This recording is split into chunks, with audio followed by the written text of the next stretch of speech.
corrigé du CRPE, septembre 2010, Académie Bordeaux, Lyon. Un polygone régulier est un polygone convexe, inscrit dans un cercle et dont les côtés ont la même longueur. On considère un hexagone régulier A, B, C, D, E, F, inscrit dans un cercle de centre O et de rayon R. H est le pied de la hauteur issue de O. Dans le triangle A, O, B, montrez que l'aire de l'hexagone ABCDEF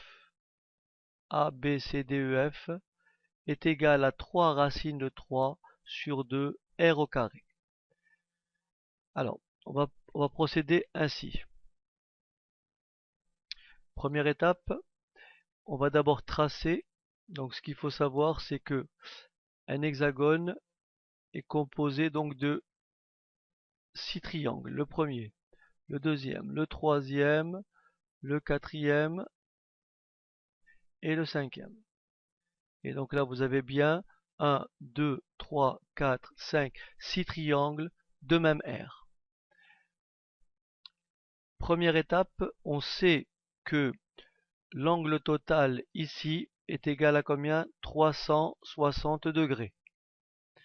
Par conséquent, la mesure de l'angle AOB a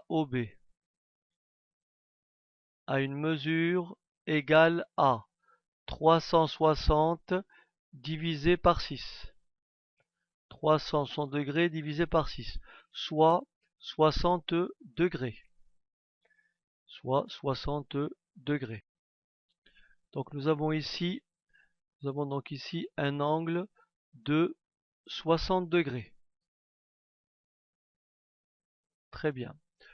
On sait de plus que le triangle AOB est un triangle isocèle. Il a donc des angles à la base égaux.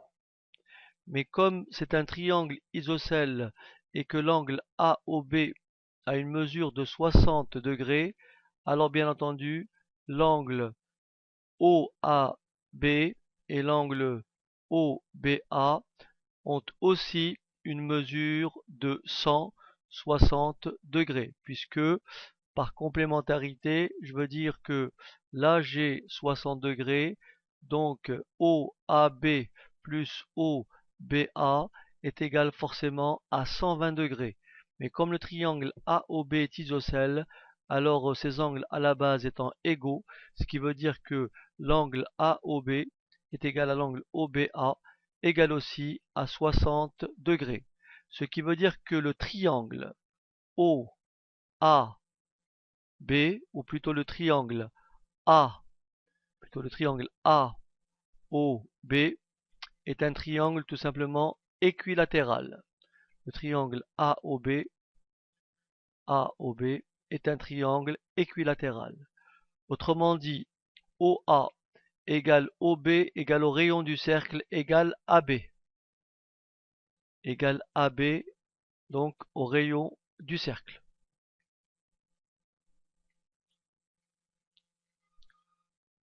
Comme le triangle comme AOB est un triangle équilatéral. Donc, on a bien AB égale R. Petite AB égale R. On va donc calculer la longueur OH. On va considérer le triangle rectangle OHB. Rectangle en H. Le triangle OHB, rectangle en H. D'après le théorème de Pythagore, on peut écrire que OB carré est tout simplement égal à OH carré plus, attention, plus HB carré. Mais comme le triangle AOB est un triangle équilatéral et que OH est la hauteur, donc le point H est milieu de AB puisque la droite OH est aussi médiatrice de AB. On a donc OH carré est tout simplement égal à OB carré moins HB carré OH carré égale OB carré moins AB divisé par 2 au carré. On sait que OB carré, c'est tout simplement R au carré.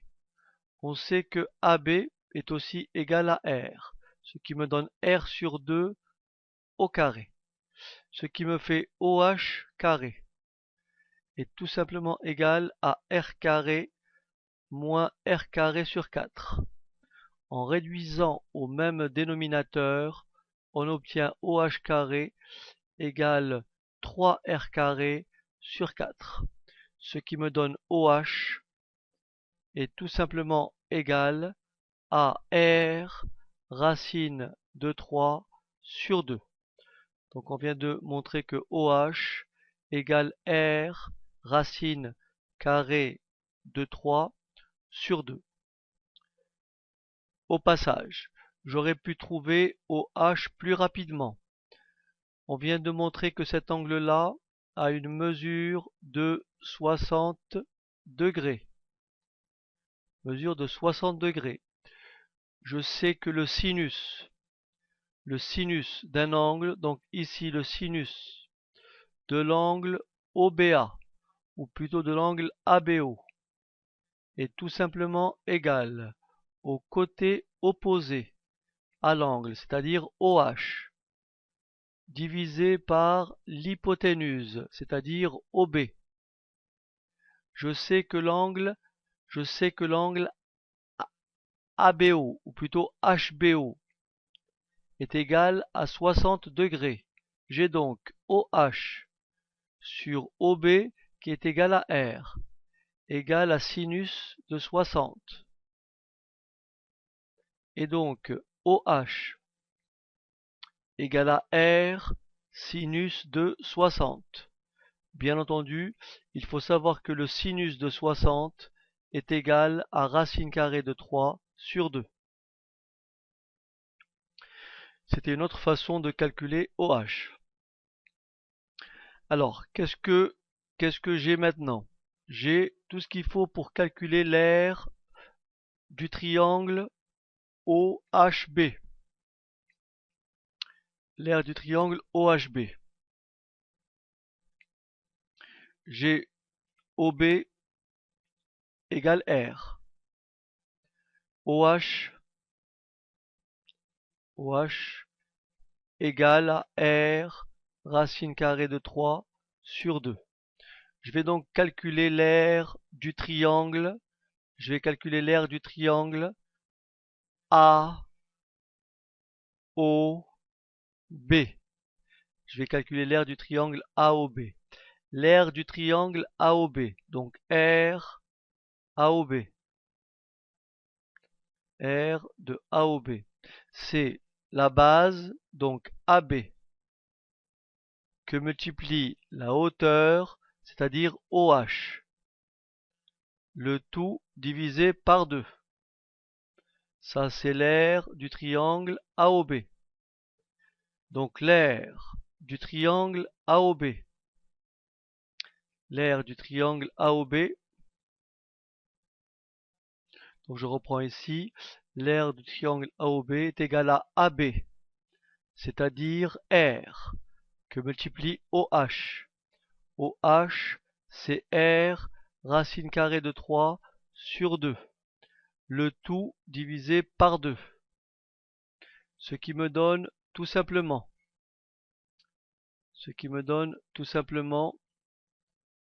R de AOB égale R au carré racine carrée de 3 sur 4. Donc racine carrée de 3 sur 4. La question, c'est de déterminer l'aire de l'hexagone ABCDEF. On sait que l'aire de l'hexagone A, B, C, D, E, F est tout simplement égal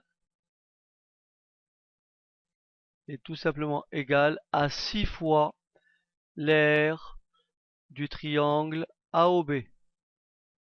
À 6 fois l'aire du triangle AOB. Après simplification, on obtient 3 racine carrée de 3 sur 2 R. Donc l'aire de l'hexagone A, B, C, D, E, F est bien égale à 3 racine carrée de 3 sur 2. Très bien. Partie B. Alors, partie B, qu'est-ce qu'elle dit? Dans cette partie, on pourra utiliser le résultat de la partie A. On considère un écrou hexagonal en laiton, référencé M10.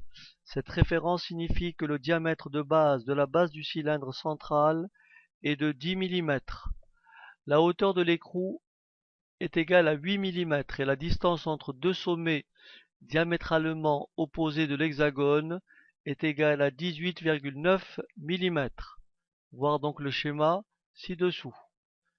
Voilà, ça traduit bien. Nous avons effectivement l'écrou qui est là. Là, j'ai sa base hexagonale. J'ai un cylindre de diamètre 10 mm. Et bien sûr, j'ai le diamètre de l'écrou de 18,9 mm. Déterminer le volume exact de l'écrou et en donner l'arrondi au millimètre près. Très bien.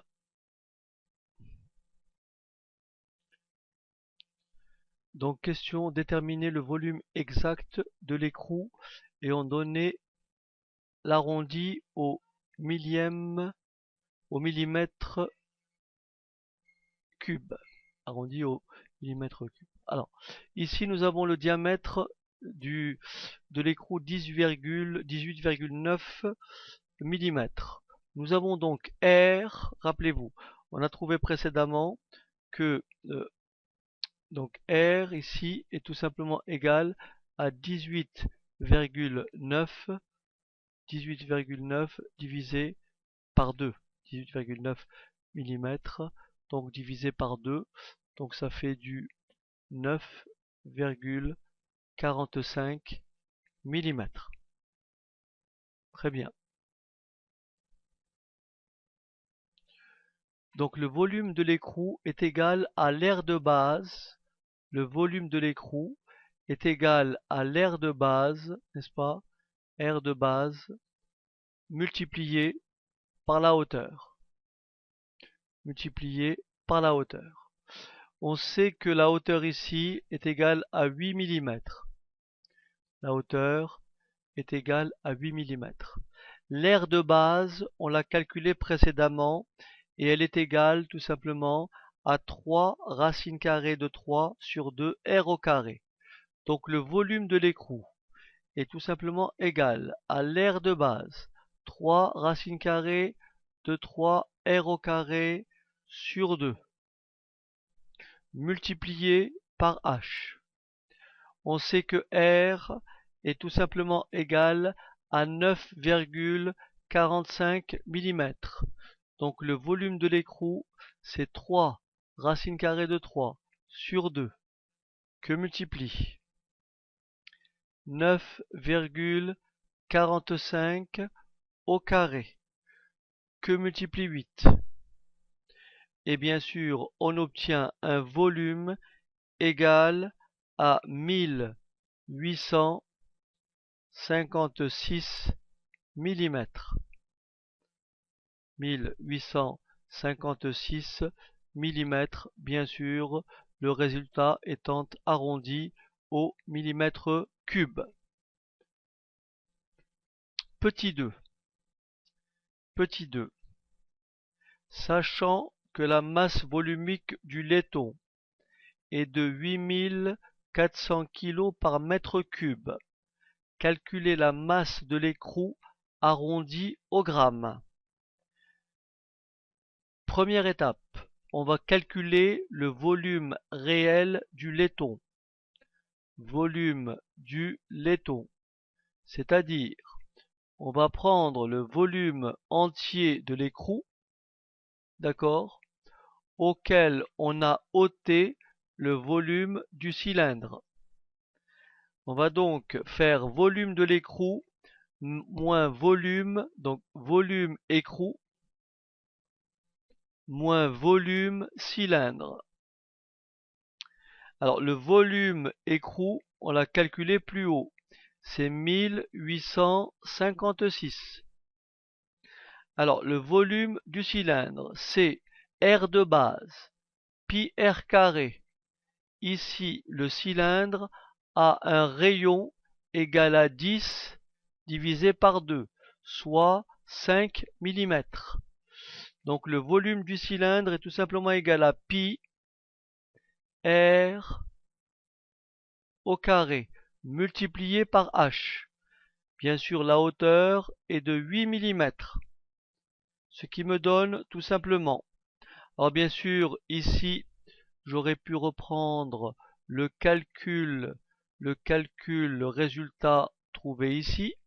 Ce que je préfère, hein, je l'ai effacé, mais ça doit faire du 18,56 1176 moins 628,32, ce qui me donne un volume de 1228 mm3.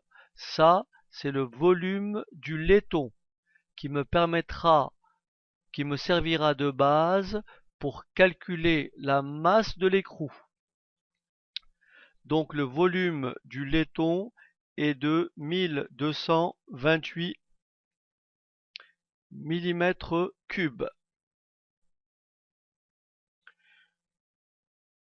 Très bien. Très bien, donc pour déterminer la masse du laiton, il faut donc multiplier masse du laiton, il faut multiplier le volume du laiton par la masse volumique. Donc ici, masse volumique exprimée en kilogrammes par mètre cube. Masse volumique exprimée en kilogrammes par mètre cube. Alors on va convertir, puisqu'on me demande la masse du laiton en grammes. On va donc convertir les 8400 kg par mètre cube. On va dire égal à 8400. On sait que 1 kg égale 1000 g, ce qui me donne 10 puissance 3 sur. On sait que 1 mètre cube, est tout simplement égal à 1 million de millimètres cubes, puisque 1 mètre est égal à 1000 millimètres. Alors bien sûr, petite erreur. On a dit donc 1 mètre égale à 10 puissance 3 millimètres. Il est clair que 1 mètre cube est tout simplement égal à 10 puissance 3 exposant 3, donc 10 exposant 9 mm. Donc 8400 kg par mètre cube est égal à 8400 que multiplie 10 puissance 3 grammes sur 10 puissance 9 millimètres cubes. Ce qui me donne tout simplement 84 que multiplie 10 puissance 5 que multiplie 10 puissance moins 9, ce qui me donne 84, que multiplie 10 puissance moins 4, ce qui me donne 0,0084 grammes par millimètre cube. On a donc la masse du laiton en grammes est égale au volume 1228 que multiplie 0,000084. Alors bien sûr ici vous avez compris, j'ai des millimètres cubes. Là, j'ai des grammes par millimètre cube. Les mètres cubes se simplifient. Bien sûr, l'unité sera exprimée en grammes. Et j'obtiens donc l'unité en grammes suivante. Donc là, on a tapé donc 1228 que multiplie 0,0084 et on a obtenu 10,31. Mais comme il faut arrondir la masse au gramme près, on a donc une masse de 10 grammes. Encore une fois, ici j'ai obtenu 10,31 en faisant l'opération que voici. Très bien. Donc, construction d'un pentagone, construction donc d'un pentagone régulier, donc à la règle et au compas. Donc voici les étapes. Donc C est un cercle de centre O et de rayon de cercle de centre O, II' et JJ' de diamètre perpendiculaire. Première étape, construire le milieu H du segment OJ', donc H. Donc étape suivante, donc on va tracer la médiatrice de OJ' pour ça. Donc on va joindre ces deux. Là, on va joindre ces deux côtés. Donc là, on obtient effectivement le milieu, donc le point H. Deuxième étape, sur le diamètre JJ', construire le point K tel que HK égale HI.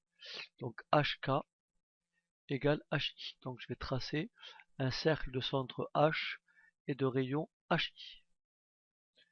Et donc le voici. Et il coupe OJ en K.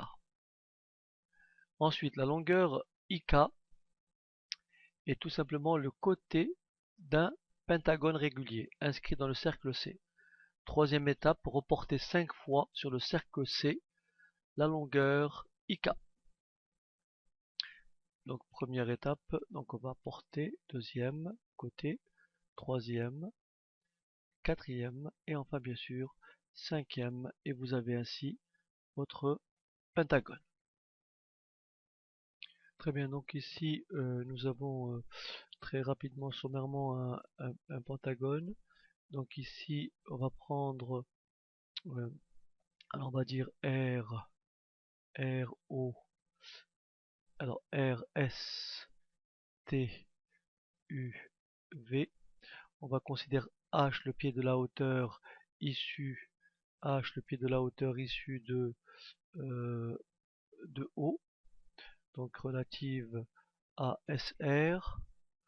Donc H est le pied de la hauteur issu de O, donc ici c'est le point H, d'accord, ici donc on a un angle droit, H est le pied de la hauteur dans le triangle ROS, déterminer la longueur OH en fonction de R. Bon, il faut savoir que ici, pareil que tout à l'heure, l'angle total ici est de combien? 360 degrés. Et ici, bien sûr, l'angle ROS est tout simplement égal la mesure de ROS, donc ROS est tout simplement égal à 360 divisé par 4. divisé par 5. Ce qui fait tout simplement 7,72 degrés. Donc on me demande de calculer OH. N'oublions pas que OR, le rayon du cercle, est tout simplement égal à petit r, puisque le cercle a pour rayon petit r. On va donc considérer le triangle OHR. Le triangle OHR, rectangle en H. On sait que l'angle ROS est égal à 72 degrés. Autrement dit, la mesure de ROS égale à 72 degrés. Le triangle SOR est un triangle isocèle. Par conséquent, comme OH est une hauteur, c'est aussi une bisectrice. Donc, l'angle HOR est égal à 72 divisé par 2, soit à 36 degrés. Donc, on va calculer, pour calculer OH, on va calculer le cosinus de O, cosinus de ROH, le cosinus de l'angle ROH. Il est égal au côté adjacent, donc OH, divisé par l'hypoténuse OR. On sait que ROH mesure 36 degrés. La mesure de ROH est de 36 degrés. Par conséquent, OH est égal à OR, c'est-à-dire à petit r que multiplie cosinus de 36 degrés. OH égale R que multiplie cosinus de 36 degrés. On vient d'exprimer OH en fonction de petit r. Calculer l'aire du pentagone RSTUV en fonction de R. On va donc maintenant calculer l'aire du triangle SSOR. Pour calculer l'aire du triangle SOR, il faut d'abord calculer SR. Alors, pour calculer SR, on peut toujours considérer le triangle HOR, rectangle en H. Et qu'est-ce qu'on peut dire? Le sinus de ROH, c'est-à-dire le sinus de 36, est égal au côté opposé RH sur l'hypoténuse OR. Donc, RH est tout simplement égal à R que multiplie le sinus de 36. R que multiplie sinus de 36. Alors, il faut donc savoir que H est le milieu de SR. Donc, l'aire du triangle SOR est égal à 1/2 que multiplie la base SR multiplié par la hauteur OH. Mais attention, SR divisé par 2 est tout simplement égal à RH. Donc l'aire du triangle SOR, c'est RH que multiplie OH, qui est égal à RH, c'est R sinus de 36. OH, c'est R cosinus de 36. Donc RH fois OH, c'est R au carré sinus de 36 que multiplie cosinus de 36. 36 degrés. D'accord? R au carré fois sinus de 36 que multiplie cosinus de 36. Par conséquent, l'aire du pentagone RSTUV, R de RSTUV est tout simplement égal à 5 fois, donc à 5 fois R au carré que multiplie sinus de 36 que multiplie cosinus de 36. Et ceci complète le corrigé du problème de septembre 2010, Académie Bordeaux-Lyon. Merci de m'avoir écouté.